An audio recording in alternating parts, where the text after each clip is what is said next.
Now, the issue of the costings that the opposition leader's been asked, we've seen it in so many elections. Campaigns come and go. I think back to John Howard in '96 as opposition leader, released costings a couple of days out. And Anthony Albanese is going to do the same here. He said he's going to be doing it on Thursday, Andrew.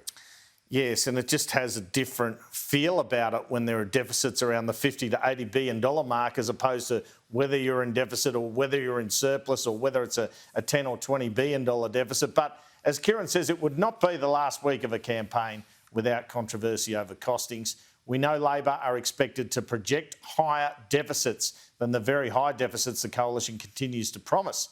But Bill Shorten let the cat out of the bag today on when Labor will release their costings before Anthony Albanese confirmed it.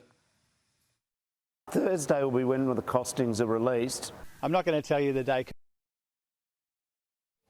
The government, which is staring down the barrel of more than $200 billion of deficits over the forward estimates, has put out its costings today and is promising to save $1 billion of that as it makes further promises. That's $1 billion of $200 billion, because it will introduce cuts of 2% across the public service, up 1% from the current projected efficiency dividend. Here's Josh Frydenberg.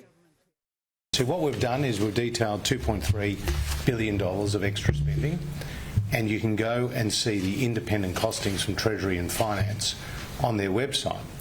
And what we have announced today is that we're funding that with an increase of 0.5 percentage point in the efficiency dividend. Of course, what will improve the budget position of either side should they win, much more than any of these projected savings, is commodity prices. Treasury massively underestimated the take from coal and iron ore royalties in the budget last month, and so the budget bottom lines without extra spending, which of course there could be, are likely to be tens of billions of dollars better when a budget gets delivered, either next year if it's the coalition, Kieran, or in October if it's Jim Chalmers.